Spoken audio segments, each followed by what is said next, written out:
আজকের প্রশ্ন কিছুটা এরকম যে ভালোবাসার মানুষ বারবার বলে আমি আর সম্পর্কে থাকতে পারবো না, আমি সম্পর্ক থেকে ব্রেকআপ চাই। এই সময় আমার কি করা উচিত, কি করলে সেই মানুষটা আবার আমার সাথে সম্পর্কে থাকতে রাজি হবে বা সেই সম্পর্কটা ঠিক করে নেবে? চলো বন্ধুরা, এই বিষয়টা নিয়ে আজকে কথা বলছি। ভিডিওটা ভালো লাগলে লাইক করো, সাথে সাথে চ্যানেলটাকে সাবস্ক্রাইব করে রাখো যদি তোমাদের মনে হয় তো। দেখো বন্ধুরা, এই যে সেই মানুষটা তোমার সাথে সম্পর্কে থাকতে চাইছে না বা সে ব্রেকআপ করতে চাইছে, কি জন্য করতে চাইছে এটা কি বুঝতে পেরেছো? পারোনি। এটার মেন কারণ যেটা হচ্ছে সেটা হলো তোমার প্রতি ওর একটা বিরক্তি ভাব। বিরক্ত হয়ে গেছে সে তোমার প্রতি কোনোভাবে, এই জন্য কিন্তু সে তোমার থেকে ব্রেকআপ চাইছে বা তোমার থেকে দূরত্ব বাড়াতে চাইছে বা তোমার সাথে থাকতে চাইছে না। এবার বিরক্তি কেন হয়েছে? তুমি এমন কিছু করেছো, এমন কিছু বলেছো, বা এমন কোনো জায়গায় গেছো যেটা সে পছন্দ করে না, সেটা তুমি বারংবার করছো। হয়তো আমি একটা এক্সাম্পল দিচ্ছি, তুমি খুব স্মোক করো, সেটা সে পছন্দ করে না। বা তুমি বিয়ের আগে শারীরিক সম্পর্ক চাইছো, সেটা সে পছন্দ করে না। বা তুমি এমন কোনো খারাপ কথা বলছো সেটা তার গায়ে লেগে যাচ্ছে। বা এমন কোনো কাজকর্ম করেছো যেটা সে পছন্দ করছে না। নানান কিছু হতে পারে, তার জন্য সে বিরক্ত তোমার প্রতি। এবার বিরক্ত হওয়ার কারণে সে সম্পর্ক থেকে বেরিয়ে গেছে বা বেরিয়ে যেতে চাইছে, সে থাকতে চাইছে না সম্পর্কে। এবার তোমাকে কি করতে হবে? ফার্স্ট পয়েন্ট, তোমাকে এটাই করতে হবে যে সেই মানুষটা যেমনভাবে থাকা পছন্দ করে, যেমন কাজ করা পছন্দ করে, যেই যেই জিনিসগুলো পছন্দ করে, যেই যেই জিনিসগুলো পছন্দ করে না, যেটা পছন্দ করে না সেটা তোমাকে বাদ দিতে হবে। আর যেই জিনিসগুলো সে পছন্দ করে বা যেরকমভাবে সে থাকা পছন্দ করে, থাকতে ভালোবাসে, তোমাকে তেমনই করতে হবে। এবার তুমি যদি সেই রকম করো, আস্তে আস্তে দেখবে সেই মানুষটা আবার নাগালের ভিতরে চলে আসছে। কারণ ও যেই জিনিসগুলো পছন্দ করে তুমি সেই রকমভাবে থাকতে চেষ্টা করছো। ও যেমনভাবে চাইছে তুমি তেমনভাবে চলছো, ও যেমনভাবে চাইছে না তুমি সেই জায়গাটায় যাচ্ছ না। তাহলে ওর মনে হবে যে হ্যাঁ, এতদিন সম্পর্কতে একটু হয়তো টালমাটাল অবস্থা ছিল, এইবার আবার ট্র্যাকে চলে এসছে। তাহলে দেখবে ওর মন আবার ঘুরে গেছে। ঠিক আছে? না হলে কিন্তু ও বারবার তোমাকে এরকমই বলবে আমি ব্রেকআপ চাই, আমার থাকতে ইচ্ছা করছে না, সম্পর্কে কিছু নেই, এরকম তার মনে হবে। তুমি সেই জায়গাটা তাকে দেবা না। বুঝতে পারলে?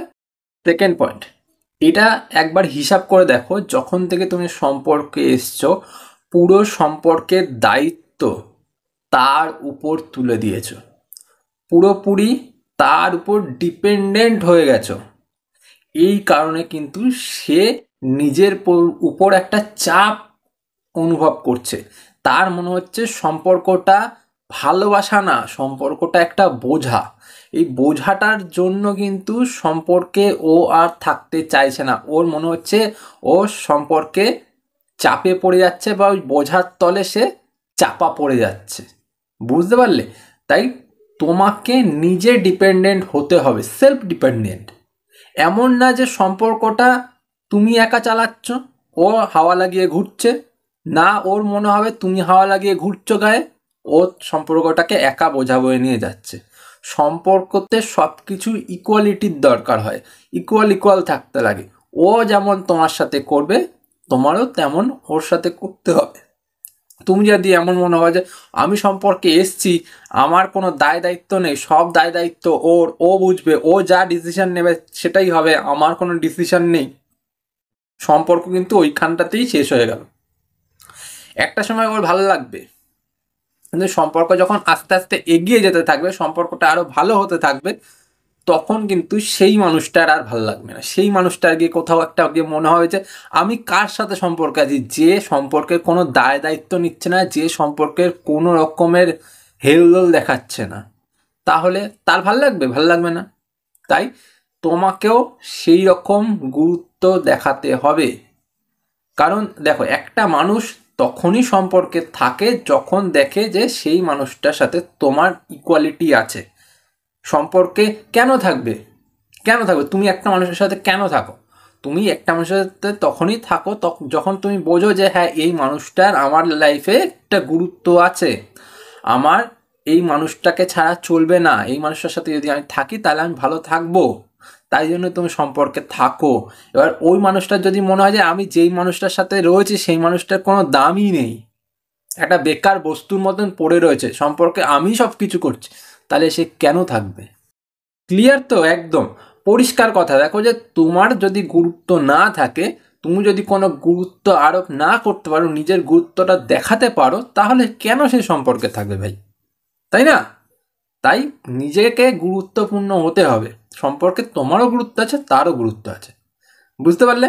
থার্ড পয়েন্ট, সে ছেড়ে দিতে চাইছে, সে ব্রেকআপ করতে চাইছে, সে সম্পর্কে থাকতে চাইছে না, সম্পর্কে ঝগড়া করছে, অশান্তি করছে, মারামারি করছে, যা খুশি করুক, তুমি কোনো সময় তার কোনো বন্ধু, তার কোনো আত্মীয় স্বজন, তার কোনো ফ্যামিলি মেম্বারকে গিয়ে বলবে না যে দেখো না তোমার ভাই বা তোমার বোন বা তোমার বন্ধু, তোমার দাদা সম্পর্কতে ঝামেলাঝাটি করছে, সে ব্রেকআপ করতে চাইছে, প্লিজ আমাদের সম্পর্কটা ঠিক করে দাও। এই কথাটা কোনো সময় বলার চেষ্টা করবে না। নিজেদের সম্পর্ক, নিজেদের রেসপন্সিবিলিটিস। যখন সম্পর্কেতে তুমি গেছিলে তখন তার দাদা ছিল না, তার বোন ছিল না, তার ফ্যামিলি মেম্বার ছিল না, তার বন্ধুরা ছিল না, ছিলে তুমি আর সে। সম্পর্কটা এত দূর নিয়ে গেছো তুমি আর সে, তাই রেসপন্সিবল তোমরা দুজনেই। সম্পর্কতে যেমন ভালোটা তোমাদের দেখতে হবে, তেমন খারাপটাও তোমাদেরকেই দেখতে হবে। তোমরা নিজেদেরটা নিজেরা মিটাবে, মাঝখানে কোনো থার্ড পার্সনকে এন্ট্রি করতে দেবে না। কাউকে বলতে যাবে না যে আমাদের সম্পর্কটা ঠিক করে দাও, আমাদের সম্পর্কটা ভেঙে যাচ্ছে, তোমরা একটু গিয়ে দাঁড় করিয়ে দাও। এই যে যেটা তুমি বলতে যাবে না, সেই কথাটাই তোমার সব থেকে বড় ভুল হয়ে যাবে। কারণ যখন তুমি সেই মানুষগুলোকে গিয়ে সম্পর্কের খারাপ দিকগুলো জানাবে, তখন ওই যে মানুষটা, যেই মানুষটার সাথে তুমি সম্পর্কে রয়েছো, সেই মানুষটার মনে হবে যে যেই মানুষটার সাথে আমি রয়েছি সেই মানুষটার নিজের কোনো ভ্যালু নেই। আর যখন তার এটা মনে হবে যে সেই মানুষটার কোনো ভ্যালু নেই, তখন কিন্তু সেই মানুষটা নিজেকে হিরো মনে করবে, নিজেকে এমন বড় কিছু মনে করবে যেখান থেকে তার একটা ইগো উঠে চলে আসবে। ইগোর যখন বেরিয়ে আসবে তখন কিন্তু সম্পর্ক পুরো ছাড়খাড় হয়ে যাবে। তাই ভালো কথা বলছি, বোঝার চেষ্টা করো, নিজেদের সম্পর্কের দায়িত্ব নিজে নেওয়ার চেষ্টা করো, যা খারাপ যা ভালো সব কিছু নিজে বোঝার চেষ্টা করো, অন্যকে দিয়ে কিছু করানোর চেষ্টা করো না। বোঝা গেল? নিজে করবে, যা বলার হয় নিজে বলবে, নিজে পায়ে ধরে ক্ষমা চাইতে হয় নিজে ক্ষমা চাবে। যদি নিজে ওকে চর মেরে ঠিক করতে হয় তো নিজেকে চর মেরে ঠিক করতে হবে। কোনো কেউ এসে তোমাদের সম্পর্ক ঠিক করতে পারবে না ভাই। তুমি যত যাই বলো না কেন, সম্পর্কে ওরা যাদেরকে তুমি গিয়ে বলবে, তারা কিন্তু তোমার এই সম্পর্কের খারাপ দিকগুলো নিয়ে পরে হাসাহাসি করবে। বুঝতে পারলে? 4 নম্বর পয়েন্ট, সব থেকে গুরুত্ব পয়েন্ট এটাই। কারণ তুমি সম্পর্কে যেমন ছিলে শুরুর দিনগুলোতে, সম্পর্কে গেলে তারপর থেকে নিজেকে বদলে বদলে বদলে আজকে এই জায়গাটাতে নিয়ে এসে দাঁড় করিয়েছো, যেখানে তোমার গুরুত্ব নেই, তোমার ভ্যালু নেই, তুমি একটা 0%। যেই মানুষের সাথে ও থাকতে চায় না, যেই মানুষের সাথে থাকলে ওর মনে হয় যে আমি এমন একটা মানুষের সাথে রয়েছি যার কোনো গুরুত্বই নেই, যে নিজে একটা বিগ 0, তার সাথে আমি সম্পর্কে রয়েছি। আর যার গুরুত্ব নেই, যে গুরুত্বহীন, তার সাথে কে থাকতে যাবে? তাই সম্পর্কের শুরুর দিনগুলোতে তুমি যেমন ছিলে, যেমন পার্সেন্ট ছিলে, যতটা ভালো পার্সেন্ট ছিলে, নিজের মধ্যে কনফিডেন্স ছিল, নিজে এমন কিছু একটা মানুষ ছিলে যেখানে তোমার মনে হতো যে হ্যাঁ আমি কিছু করে দেখাতে পারি, আমি ভালো, আমি সুন্দর দেখতে, যতটা নিজের ভেতর কনফিডেন্স ছিল সেই জায়গাটায় আবার পৌঁছাতে হবে, যার জন্য সে সম্পর্কে এসেছিল তোমার সাথে। নাহলে কিন্তু আজকের মতন যদি তুমি থাকতে, সে সম্পর্কে কোনোদিনও আসতো না। তাই ওই জায়গাটাতে তোমাকে আবার পৌঁছাতে হবে, আবার নিজেকে এটা প্রমাণ করাতে হবে যে হ্যাঁ আমি সেই মানুষটাই যে এতদিন ছিলাম, আমার অস্তিত্বের একটুও বিনাশ ঘটেনি, আমি আগেও যা পারতাম এখনও তাই পারি। বুঝতে পারলে? তোমার সাথে সম্পর্কে থেকে আমার একটুও কোনো চেঞ্জেস হয়নি, আমি আগেরটাই রয়েছি। যদি সেই জায়গাটায় তুমি পৌঁছাতে পারো, নিজেকে আবার গঠন করতে পারো, নিজেকে আবার তৈরি করতে পারো, তাহলে কিন্তু সেই মানুষটা তোমার সাথে ফিরবে। নাহলে যদি এমন মনে করা হয় যে আমি ভোগে চলে গেছি, আমার কিচ্ছু নেই, তাহলে কিন্তু সেই মানুষটা ছেড়ে দিয়ে চলেই যাবে, সেই মানুষটা জীবনে কোনোদিনও ফিরে আসবে না। 4টে পয়েন্ট বললাম। যদি ভালো লাগে ভিডিওটাকে লাইক করো, সাথে সাথে চ্যানেলটাকে সাবস্ক্রাইব করে রাখো।